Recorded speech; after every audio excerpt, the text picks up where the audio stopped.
The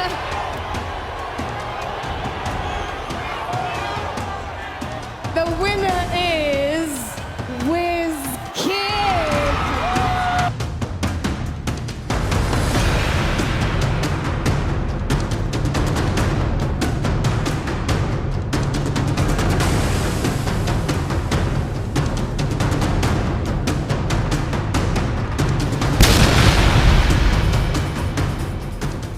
I came from nothing to what I am today. You know, I didn't just get this overnight. I hustled for what I have today. 2011, Wizkid won the Next Rated Award.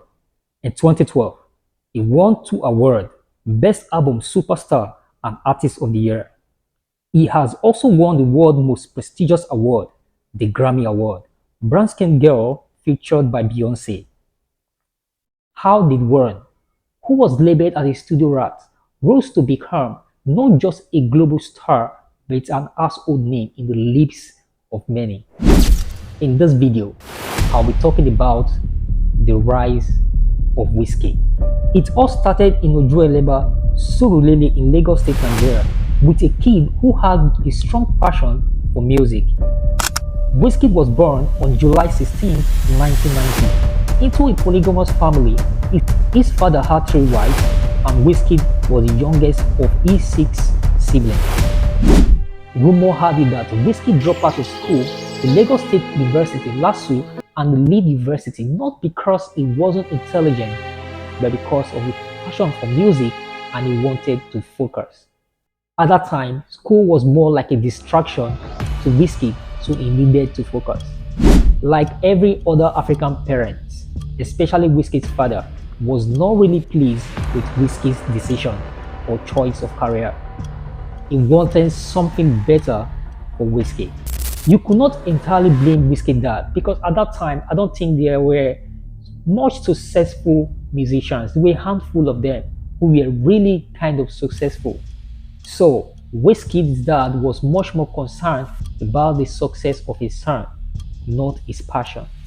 For Wizkid was passionate about music and nothing else. Following this part, Wizkid knew that he has to be more than passion to convince his parents for his career choice of music. Growing in a multicultural household, Wizkid was exposed to various musical influences, including his mother's Pentecostal church and his father's Islamic faith. The young boy formed a musical group called the Glorious Five with some of his friends in church. The Glorious Five had an album before disbanding. Everything changed for Little Prince, which was his former stage name before he met OJB Jezreel. OJB happens to be one of the best record producers at that time and allowed Wizkid to watch recording sections like Baba and Sound Sultan, who were the best at that time. Wizkid was not given time for recording sections. According to OJB, he wanted Wizkid to learn. Now, the turning point began for Wizkid when he signed into Empire Meets Entertainment (EME) in 2009 alongside Scales and Banky W as their boss. According to Banky W, the lack of money made Wizkid to develop into a better and very fast songwriter. At this point, a lot of things began to happen for Wizkid. He rose quickly into limelight when he released the song Alert Your Boy. Come on, that song was the talk of the town. It was all over Nigeria. Young people, old people could not get over it. Alert your boy. If you see me drive by, alert your boy. I'm sure those in 2010, 2011, 2012 really have catch a good vibe of this music. Can we really say the boy was lucky or it was just his time? Just a question. I don't really know, because at that time, instantly, everyone wants to listen to Wizkid. Wizkid brought a kind of new flavor into music. The sound, the dressings, the music video, everything was new.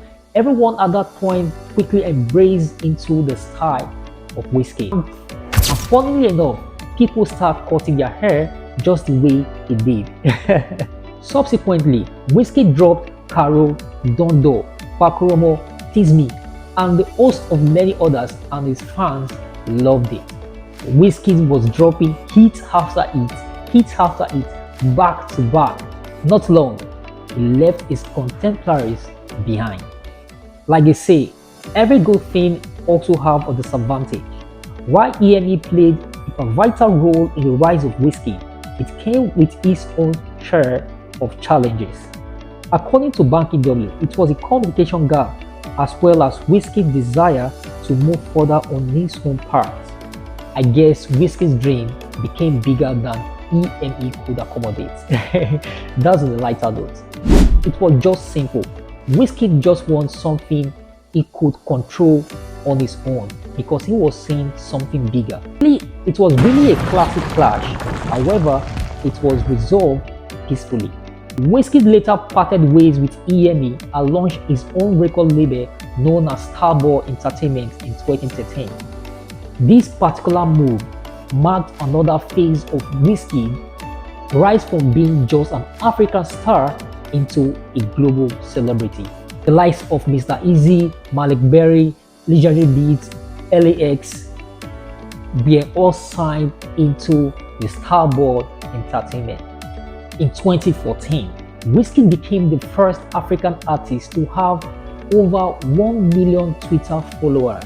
That's incredible. That's not all. In 2015 was another hit year for the Starboy.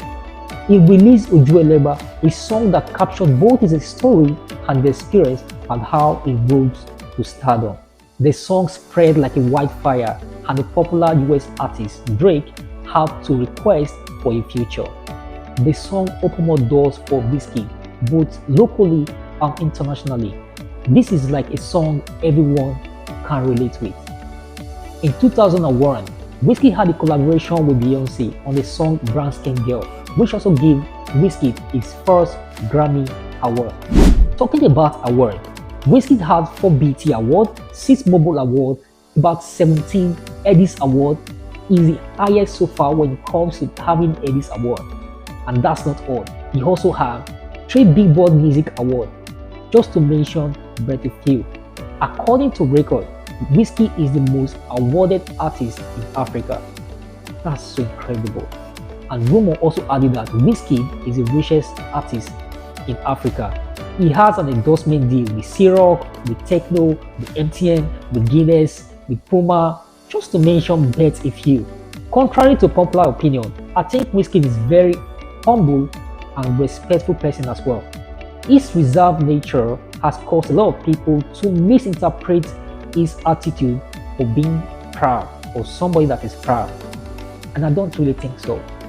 Seeing how he prostrated to legendary Sonny Ade and how he constantly showed respect to his senior colleagues like Tubaba, D'banj and the likes, you can say Wizkid is actually a respectful person. I like all to this man right here, man. It's Banky W. This is my big brother. This is Word up. This is everything. West Coast Nigeria, man. This is my main man right here, man. Without him, he made me. Without God, God made him. Wizkid's impact goes beyond awards and accolades, and most people say that he's not even really interested in awards. Funny guy. His love for African people and music is much more important.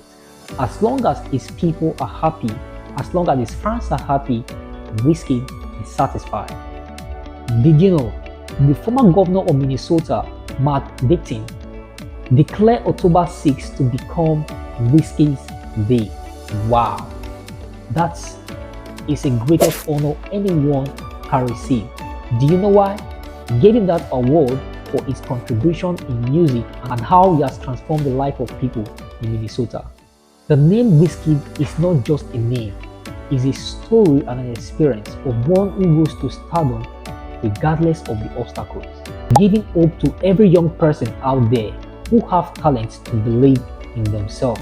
Wizkid have shown that with hard work, dedication and discipline, anyone can achieve anything. So friend, this is the story of the rise of Wizkid. I hope you enjoyed this video. Cheers.